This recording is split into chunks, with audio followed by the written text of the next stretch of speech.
Welcome to the Chicagoland Guide. I'm your host, Aaron Masliansky.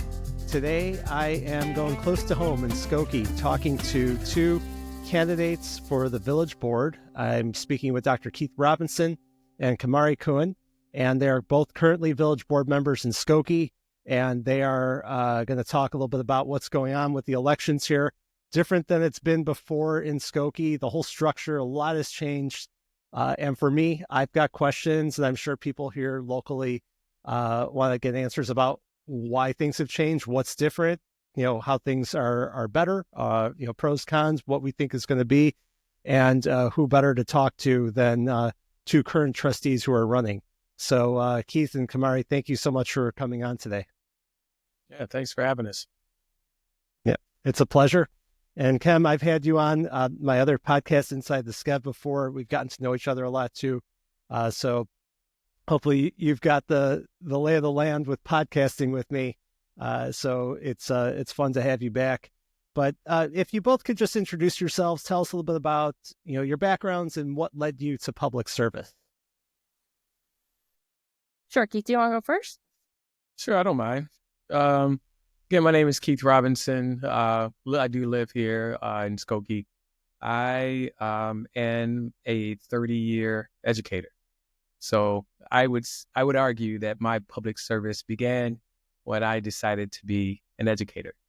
I come from Indiana, is where I was born and raised, and moved to the Chicagoland area following my wife, who was selected to be in her residency down here in Children's Memorial Hospital. So I was lucky enough to, after having taught for several years in Indiana, high school English and coach, I was able to come to the Chicagoland area. So there I started teaching at Lane Tech. I think everyone knows the School of Champions. While she finished her degree, and she was fortunate enough to stay on as chief. And I think by that time, Aaron, we fell in love with Chicago, if you can believe it. Like, we fell in love with it. I mean, we grew up about an hour or so south of here in that Northwest Indiana, but, never really took advantage of the Chicagoland experience. After that, teaching in Chicago and seeing all the challenges it was for those selective environments, schools, we decided to move to a suburb close to Chicago, and said, hey, let's look at the Evanston area or the Oak Park area, which I think a lot of people, I hear that. Very similar. Yeah. So I was lucky enough to have been able to teach at Evanston Township High School. So we moved up and started teaching on this side of the city, where I loved it. I loved the rich diversity, the culture, the history. And then we first moved to a condo in downtown Evanston. I had some colleagues who said, hey, man, you got to look at this little cutout in Skokie. It's the best of both worlds. You got to check it out. Skev. The Skev, that's right. So he said, come check it out. So sure enough, we looked around and found a home over here, raised our two girls here. They loved it. I've been like PTA president. I've coached, and most recently, I've been really fortunate enough to work in all three of the high schools in the area. I was an English teacher at Evanston Township. I became a dean of students at Niles West High School, where I served over there for about 6 years, and then became the number 2 guy at Niles North High School as an assistant principal for operations. And currently, I'm back full circle at Evanston Township as an associate principal. So I've been doing that work. Back in when George Floyd was brutally killed, had something inside me that really felt like I needed to do more. Like, I know I'm working with these kids and these families and very connected to the community in so many different ways. I just felt this like calling to do more. And so I began to ask about local governance. Didn't know what a commission was, didn't know what a trustee was. And, I probably should have been paying more closely attention to local politics, but that just wasn't where my head was. I was really deeply engaged in the educational space. So I was fortunate enough to be able to talk with some folks in the village of Skokie. And because of my unique experience, they said, hey, you may serve very well on the plan commission. Thought it was great. So it gave me an opportunity to really kind of plug in to the village of Skokie, where I really didn't feel connected at first, if I'm being totally honest. But now, through as a public servant, now I'm really understanding what it is, at the commission level. And really want to give a shout out to all the commissioners who are serving in the village, because I think that's where the work truly is. I mean, that is like boots on the ground work where they make the recommendations to the board. So after some time serving on the plan commission, had an opportunity to, be a trustee. So the joke was, I was like, well, what's a trustee? So I had, to kind of research that and talk to some local folks about what a trustee was, and said, what an amazing opportunity to not only be able to serve the community in a different way, but to literally be in the room and at the table to be a policymaker was something that was really an amazing opportunity. And luckily, I've been blessed to be able to serve this first term, and now we're up for reelection. Yeah, so that's what an experience. Yeah. So it's been a long road, but it's been great, man. And like I said, I've just committed my whole experience to public service and helping others and connecting people, and that's just kind of been my soul. So this was just another extension doing public service as an extension to the work I was already doing. Yeah, and you really now know all the mechanics of how it works, and everything that's great about this community and being able to utilize it. It's great to be able to give back, I would say, right? Yeah, it's awesome. Yeah. And Khem, tell us a little. Learning every day. We're always continuing to learn new things every day. I'm sure. And tell us a little bit about your background, Khem. How did you get to this position? Sure. Aaron, so actually with Dr. Keith Robinson, I didn't meet him until we ran for office together in 2021 in the middle of a pandemic. But Aaron, you and I met a little bit before that when I was elected to the Skokie Park District Board. And so I just taking a step back, I am a mother of 2 children. My kids are now 12 and 14 years old. We live in the Fairview community here in Skokie. I'm the child of refugees, and so I was 7 months old when I first came to the U.S. English was my second language. I didn't learn English until I went to first grade. I was the one that was helping my parents to navigate the system when they were here, and they were able to raise us. And eventually, when I got older, I wanted to reconnect back to my community, my roots, and that was why I got involved with the Cambodian community, and also eventually with a broader immigrant community as well. My background is in social work. I graduated with a social work degree from Loyola University, and I knew I wanted to get into the intersection of public policy and the impact that it has on people. And so where that road took me was being a community organizer and really focused on the educational piece and civic education, working with one of the largest immigrant-led coalitions in the country at the time. And when I say immigrant-led, that's really important because we do believe in self-determination and then people being able to advocate for ourselves rather than others advocating on our behalf. And so through that work, I was fortunate enough to be connected with a number of folks. And then 2016, late 2016, I was invited to run for office by the president of the Skokie Park District Board at the time, Jerry Clarito. He was looking to retire, and he suggested that I might be a good candidate to consider running. I didn't know what I was signing up for at the time. I really didn't. My kids were 4 and 6, and my daughter had spent that summer reading the biography of Barack Obama and Hillary Clinton. And so the night before the election, she told me, "Mommy, I want to go and I want to vote for Hillary." And I remember telling her, "I'm so proud of you. You can't vote yet. You gotta wait until you're 18. But I will vote on your behalf." And it was heartbreaking having to break the news to her that her candidate didn't win. And every day when I dropped her off at school, she would cry for a week when finally her teacher asked me what was wrong. And I realized how much the national election was impacting her. And I wanted to figure out how I can make an impact in our local community. And that was why I decided to go ahead and jump into the race for the Skokie Park District board at the time. It was an opportunity for me to create a safe space for families that was welcoming and inclusive. And so I ran for office for the first time. And it wasn't until the night of the election that I realized that I made history not only in being the first Cambodian American to be elected in the state of Illinois, but the first Cambodian American woman to be elected to any position in the U.S.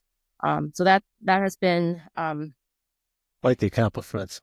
It's been life-changing for me because I've heard feedback from people all over the world and the impact and what that meant for us and our community. So this year, 2025, marks the 50th anniversary of the beginning of the Cambodian genocide. So it's a very significant milestone for us as well as we look ahead and reflect on the past and think about where our community has been for the last 50 years and also looking ahead as well, right? And so, 2021, in the middle of the pandemic, I once again was invited to consider running as a trustee for the village board.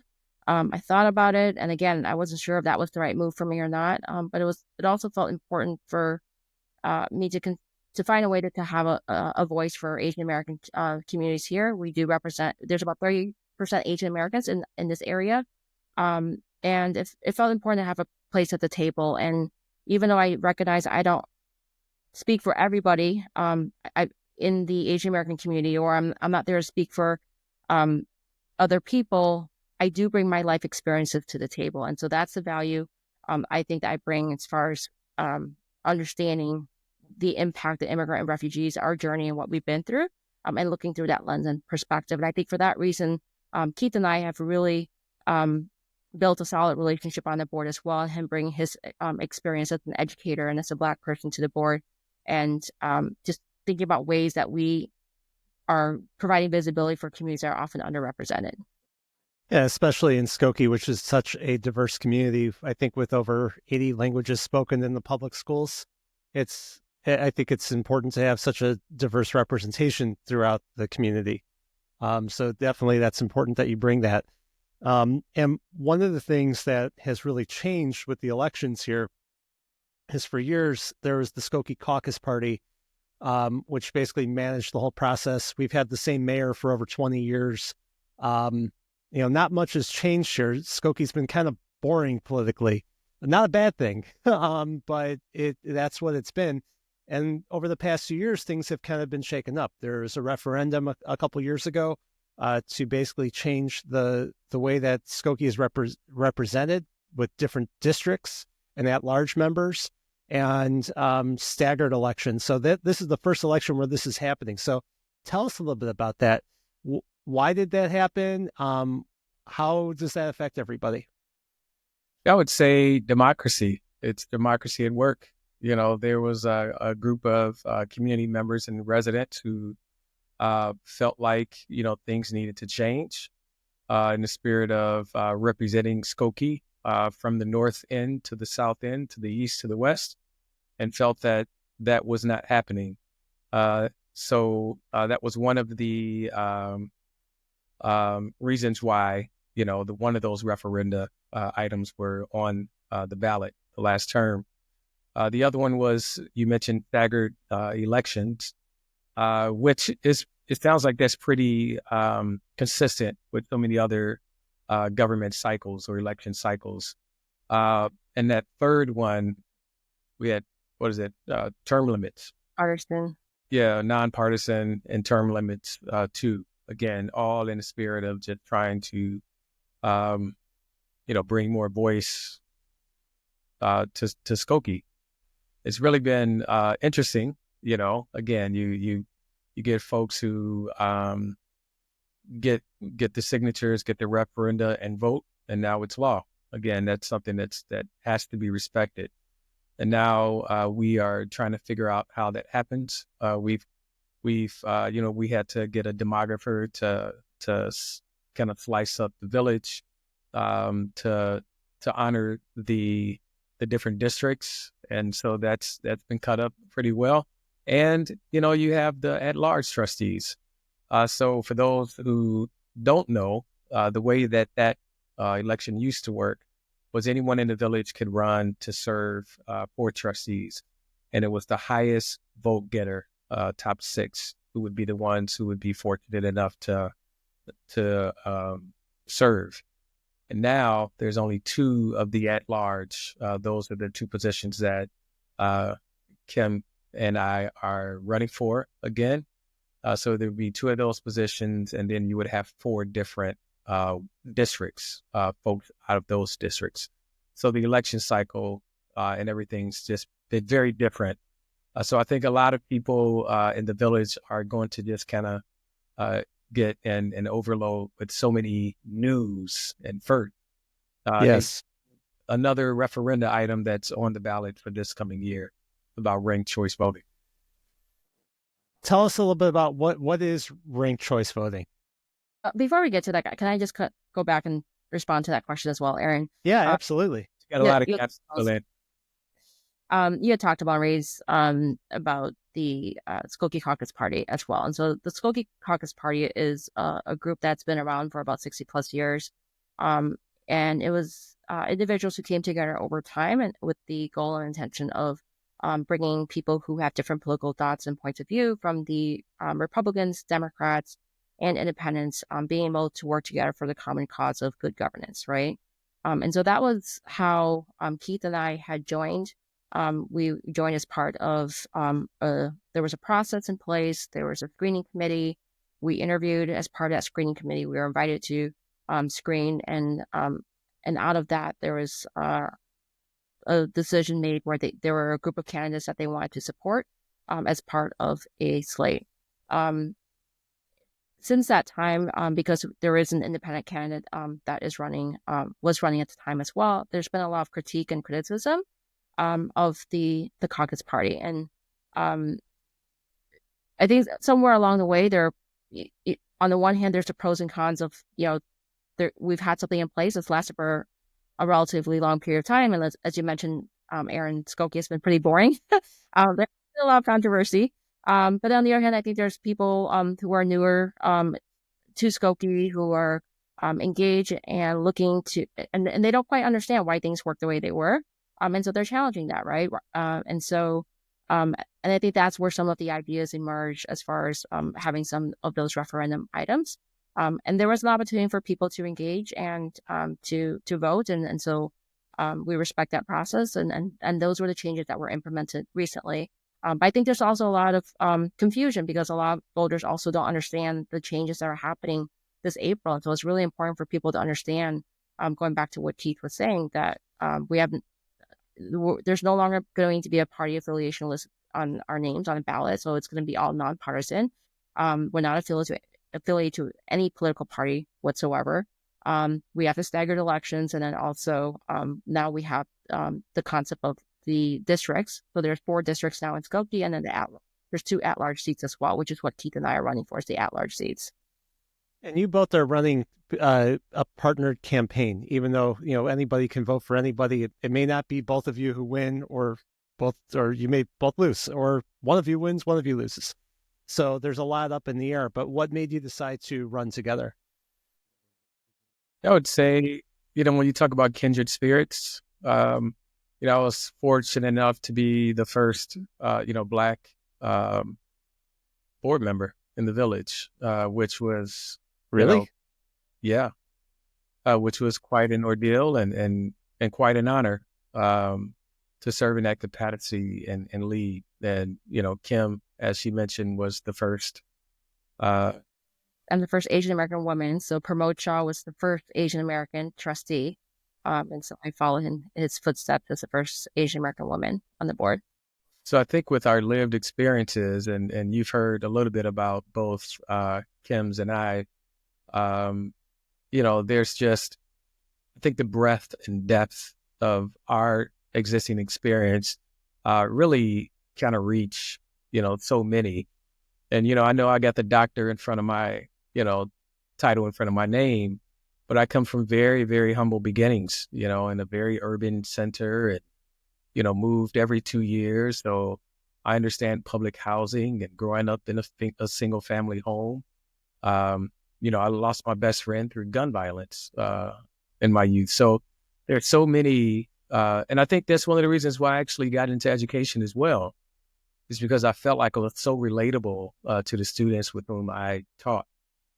So again, that just continues to extend, and serving in this capacity, knowing the story of the students and the families in this community, I'm able to kind of elevate that lived experience to really make sure resources are available, make sure that there's language accessibility, which is available, and really, through that experience and my own lived experience, make sure that there's an opportunity to reach and get support when needed.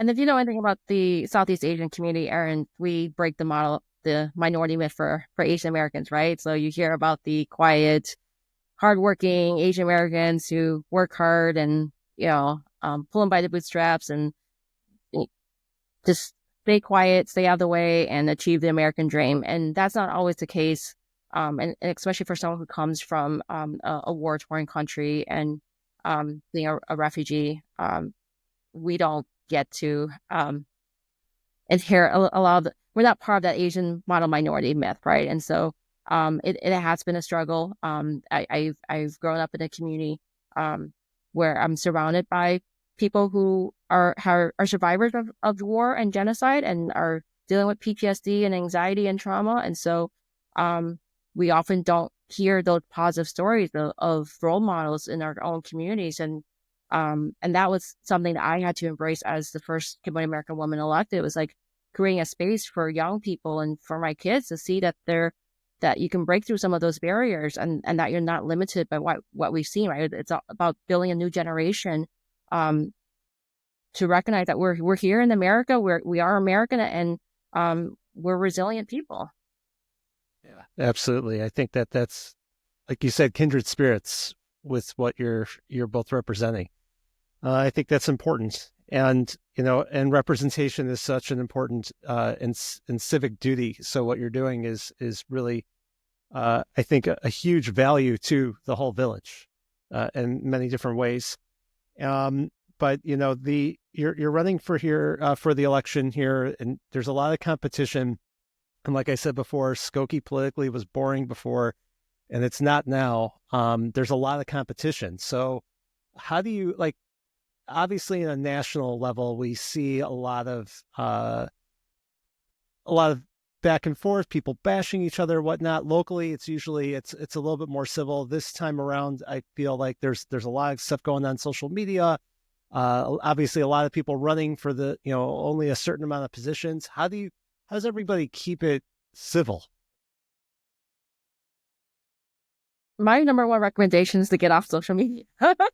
There's a lot that's happening there, and it's not the place to engage with people, especially in a post-pandemic world. People, I think, are craving human connections, and just people to people, and recognizing that we're people as well, and breaking that wall, and for people to see us as, Keith and I, we're parents, we're people in the community who have been here for a very long time. Coincidentally, we've been here for 20 years. I think we moved in the same year to Skokie. And so we live on the opposite side of town, but we've been invested in our communities. We have our homes here. I, plan on raising my children here and having them grow up through our school system. And so we're here. We really learned that as well when we just had the water main break this past weekend in Skokie. Yeah. Keith and I were out there along with one of our village clerk, Manal Desai, and we were there knocking on doors. He calls it ground zero, and that's where we were, just going out in the neighborhood, checking in on folks, making sure they're okay, seeing if they had any property damage, and making sure that they're connected to our 911 alert system so that they are able to stay in communication should there be any issues in the future. We hope that doesn't happen, but we want to make sure they're getting information in a timely manner if there is a need for them to be tuned in. Yeah, and I'll just add, as a high school administrator, man, when you're talking about how do you deal with the noise and the confrontation and the online and all the going back and forth, I can't. Well, I was going to say I can't relate to it, but I can relate to it through social media and the things that I deal with adolescents in high school. And so, I have chosen recently to just kind of stay away from that particular noise.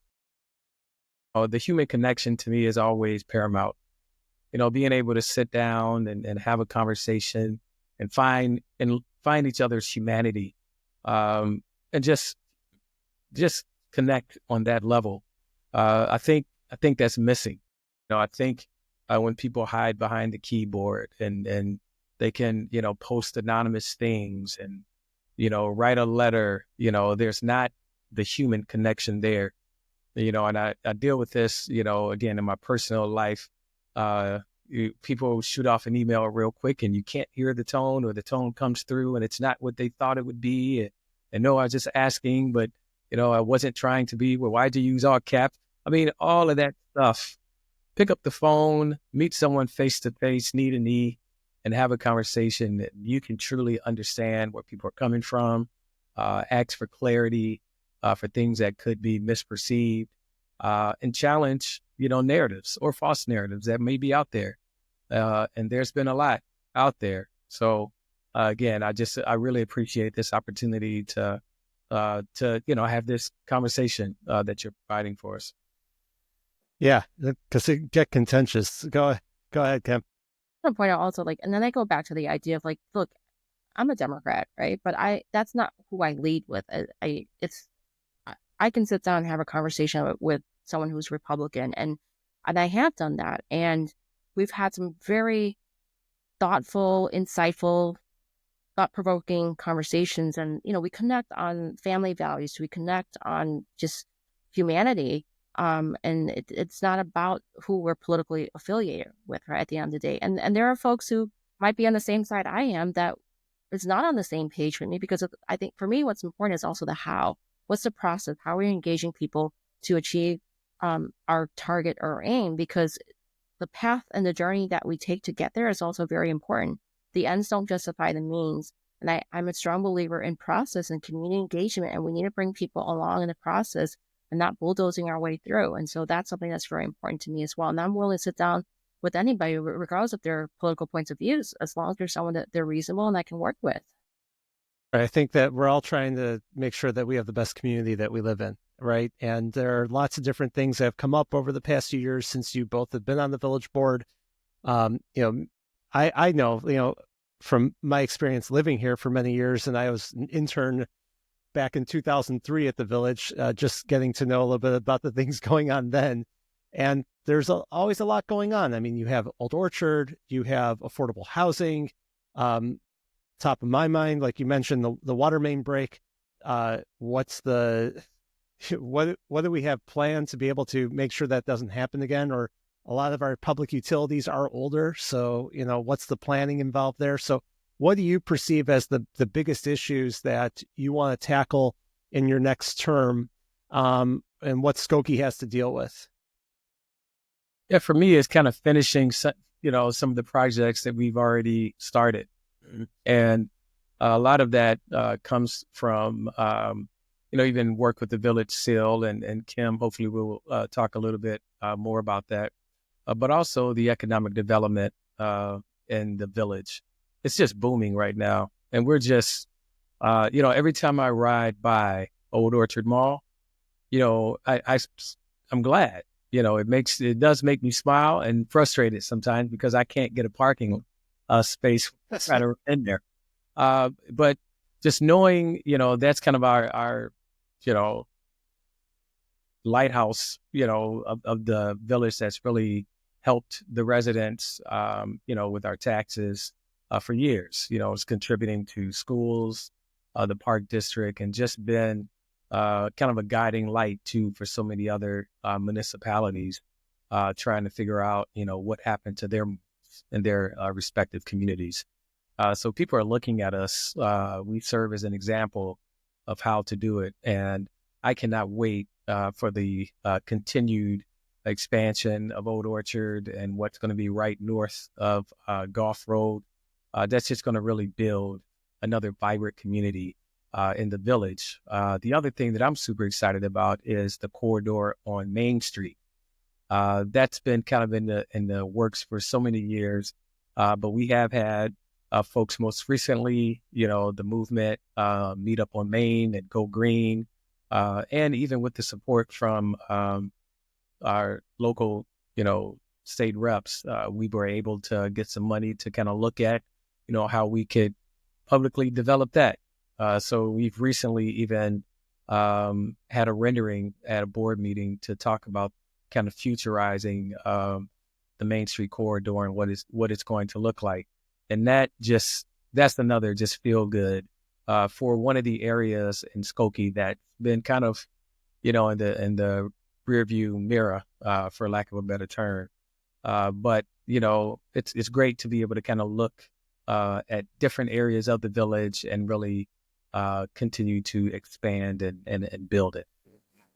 Yeah, and one of the things I got an email about, because I get all the Skokie emails, is the arts space that's going to be opening up on Main Street for artists to come and be able to use, kind of like an incubator, right? Yeah, we want to continue to develop that area and make it a vibrant community, right? And so it's not just economic development. People, it's a true partnership. You think about it, it's from both a public and private partnership. That's necessary and that's required. And part of that vision is that we need to have a vision for what we want that Main Street economic corridor to be, so that we can invite other developers or investors to come into the community and buy into that vision and invest in that vision as well, right? So it's not something that's going to happen overnight, but we need to be able to plant the seeds and build that vision so that we can have those partners that will come and invest in that community.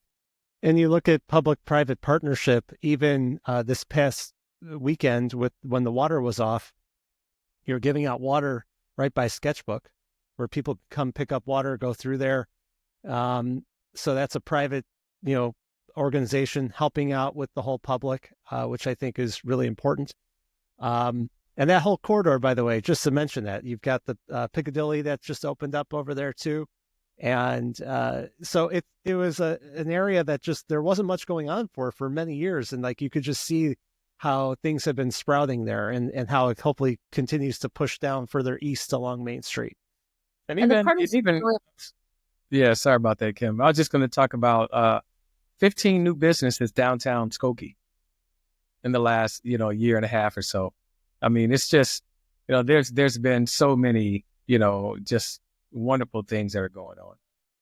And then I know one of the big challenges has been the hotel that got stopped in the middle of development. Is that something that you guys are working on and hope to be able to complete in the next term? It's a nice for everybody, right? And so that's not anything that any one of us wants to have there. But that's something, part of it is it's tied up in the courts right now, but on the other part of it is we're continuing to explore ways that we can invite potential developers to come in and see whether there's something that they can salvage from that, or if there's a potential partnership there. And so those conversations are ongoing.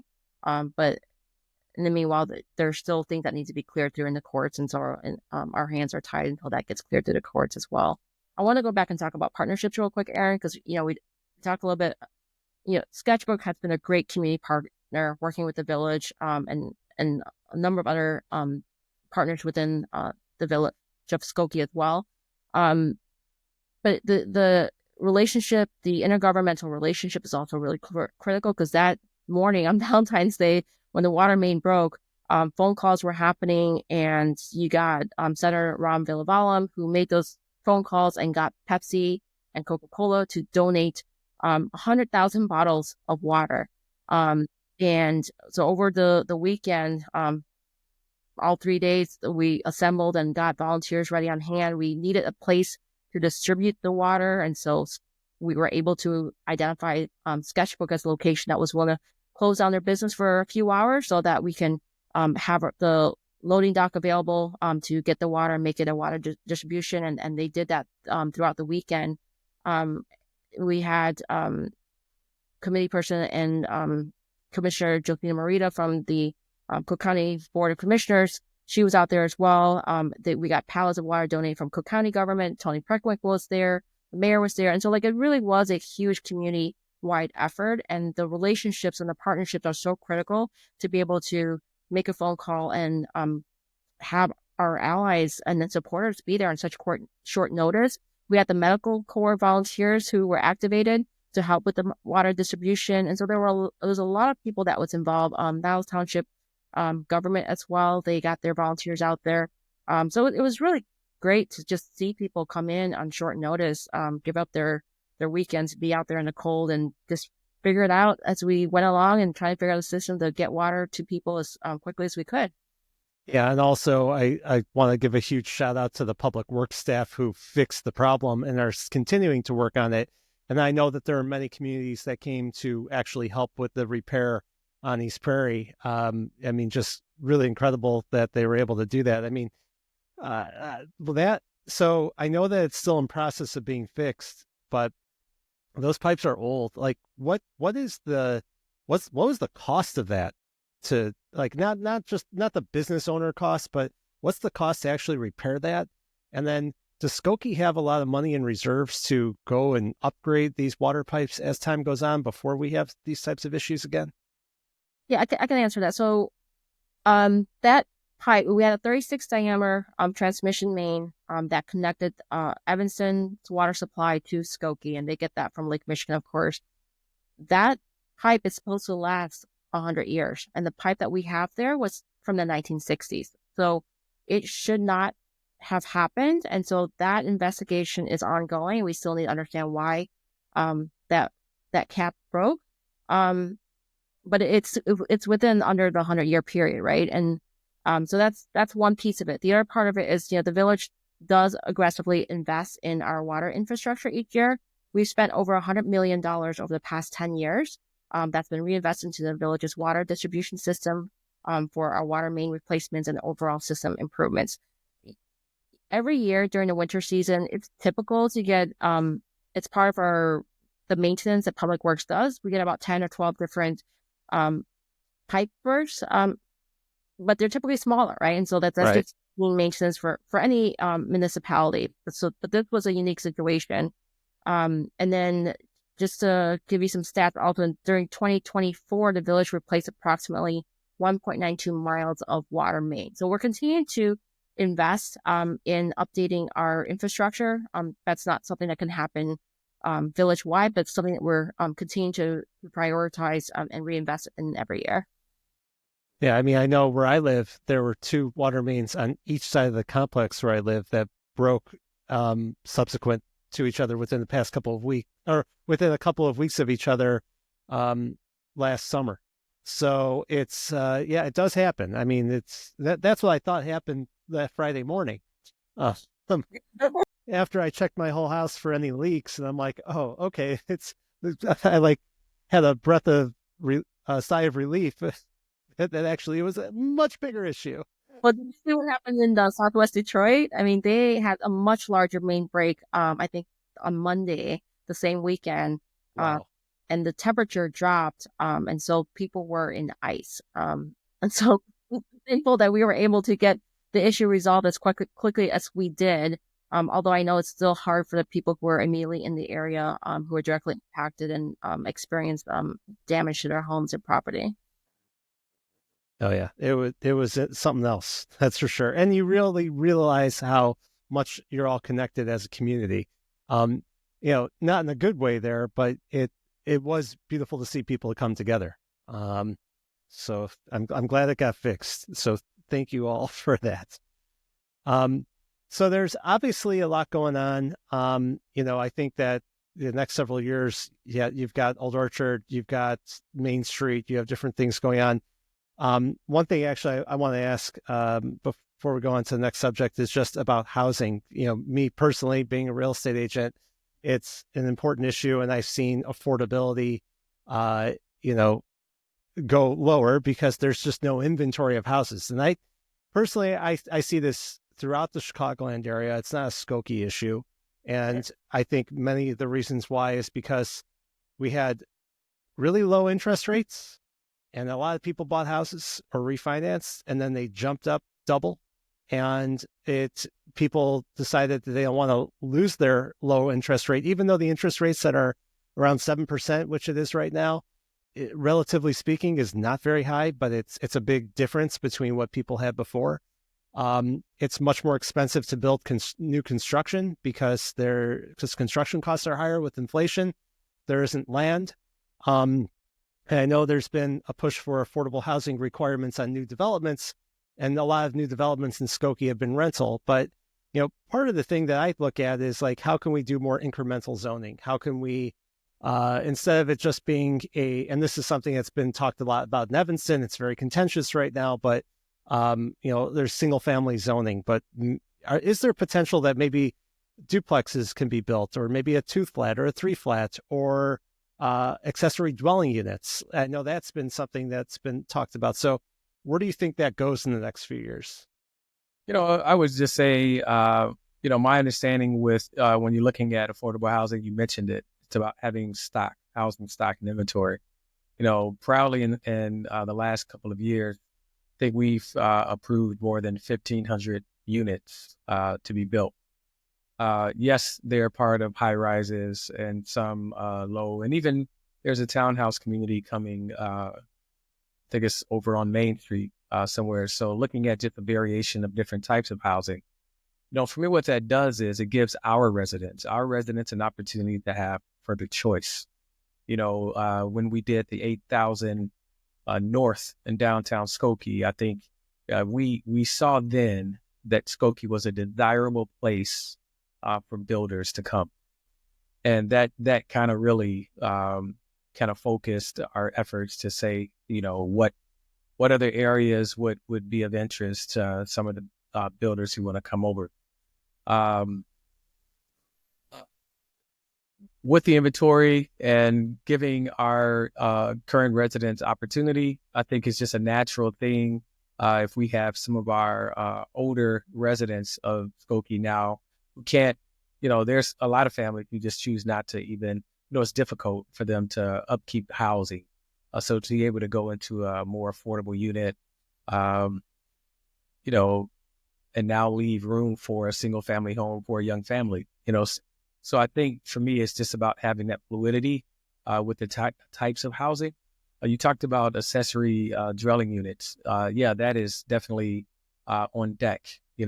We have our subcommittee that we established after the inclusionary housing ordinance, who's coming up with some of the language. But that's something that's of great interest to the board and me personally to make sure that that's an option when we're looking at affordable spaces. I want to add also, going back to the amount of misinformation that's out there. When we talk about affordable housing, we're not trying to build the projects in Skokie. That's not the intention at all. It's illegal. We're not building projects in Skokie. So what we're doing is we're creating more spaces and opportunities for people who live in Skokie, who want to live in Skokie, to be able to afford to live in Skokie, right? And that they are integrated with the rest of the community. They shouldn't feel different because they might live in one of these units that is designated as being affordable. That particular unit is going to have the same quality infrastructure as another one that is not designated, right? The idea is that you're not going to have a subclass of individuals because they're now in this bucket of designated affordable units. But the goal is to be able to support those who live in our community today, to be able to age in place, to have options, and to keep them in Skokie so they don't have to move out. And Aaron, you talked about townhomes and the more availability of townhomes. That was something when my sister-in-law a couple of years ago, during the pandemic, she actually had a downsize. She had a 4-unit property that was a multi-unit building for our family when we first moved to Skokie. She was at a point where she could no longer manage that on her own. And so she sold that and was looking for a place in Skokie. At the time, the housing inventory was absolutely ridiculous. I mean, houses were off the market before it was even on the market. Yeah, it's worse now. And, and one of the things that she was looking at was looking at affordable condos or townhomes. And that was when I realized we don't have a lot of townhome options here. in Skokie, right? And so that's just another flavoring that we want to be able to offer for those that want to have the option of having a townhome, like especially as they're older, so they don't have to maintain their property and it's easier management. So like it's about diversity of housing stock as well.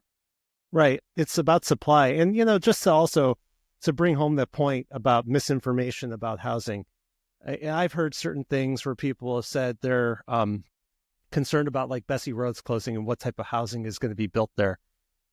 And when you talk about affordable housing, you're talking about somebody being able to afford, was it 80% of the median income in the area? 80%, depending on the project. How much again? Anywhere between 60 to 80%. Okay. So, and the way it works, like you said, it's the same building as let's say if it's a condo building, it's the same type of condo as all the rest of them.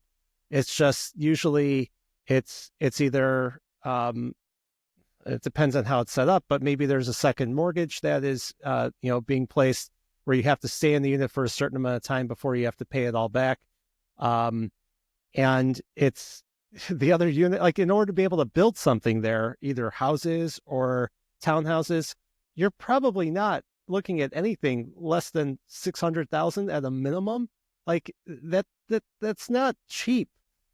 So, and somebody can be able to afford and be able to get in there, like they're not going to want to lose that. Like that's an incredible opportunity. So I think that like people need that. I know personally, just working, like I work with people of all different price points, all different means, and you want people to be able to move here and be able to have options. And it helps to have, even you talk about high-end rentals that are being built or high rises in the Orchard or, near the courthouse and things like that. Like people may complain about that it's too expensive. I mean, you see the stuff on social media. Again, stay off social media. But when you have more inventory, even at that level, then you have more places for people to go. That opens up more inventory at the lower price points too. It helps everybody. People need options. What I saw how it went years ago. I mean, I started working for a developer in 2004, and I saw the rise and crash of the marketplace. And there was a lot of inventory at that time. That was very, very different. And you have a lot more households that have been created. We've had, a lot more population in this country than we did back 20 years ago, 15 years ago, when most of this housing stock, the newest stuff was built. So most of Skokie was built in the 50s and 60s. And the infrastructure of this housing is older, the sewer, the water, most of our lead service lines or the electrical. So they need to be upgraded. So giving people options to age in place, maybe they have grants to be able to upgrade their homes for life, health, safety issues.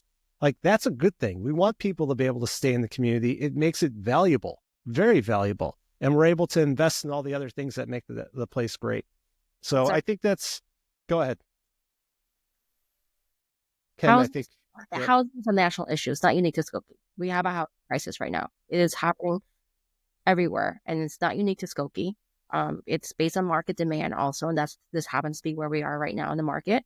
And then the other thing is, yes, we passed an inclusionary housing ordinance that's never been done before in Skokie, but that's one piece of the puzzle. This is not, it needs to be a more comprehensive approach. And that's one of the reasons why the village is also looking at establishing a land trust. It has to be a multifaceted approach in terms of like going back to the public and private partnerships. We need to have that money going into the land trust and allowing that to accumulate so that then we have a source of income that we can go back and partner up with somebody, another not-for-profit or whomever that is, or another developer, and kind of figure out how do we plug in those pieces to make it where we can have more ultimately affordable units for our communities. And so it's part of a broader solution. And there's not going to be any one simple solution that's going to solve everything. It's going to be a panacea to it, right? You talked about zoning, revisiting zoning, and figure out what are things that we can do to improve zoning. How do we make it more enticing for developers to develop here in Skokie? What are the incentives? So those are things that we need to consider. Yeah, absolutely. I think that there's a lot that can be done and a lot to be talked about. And I'm obviously personally interested in that as well. I said, come join our commission. Yeah, I probably should. I know. but you guys have talked for a little while. I want to, just leave people with some different, information. So the election, when is it taking place? How is it all going to work? April 1st is election day, but early voting begins March 17th. And so that people can vote at the Skokie Courthouse. And I believe it's Oakton Community College that's going to be opened up locally for the election. So we're trying to get the word out. Most people don't even know that there's an election happening right now. They focus on the general election. They focus on the national election, but they don't look at what's happening right here in their own backyard. So it's really important for people to see that this is where local government has the most impact in their lives as well. So pay attention, look at who the candidates are, and then make sure you go out to vote. And then if you want to get more involved just in local government before running for an election for village board or things like that, you talked about some of these commissions. How do you go about doing that? How do you get attuned to what's actually happening? Yeah, I think, I'll just talk about my story. Once again, just, having the urge to serve in a different capacity. The village has, I think it's a couple of dozen commissions of anything you can think about, from beautification to planning. There's even a group that human relations, that worked with Trustee Khoeun on the village seal.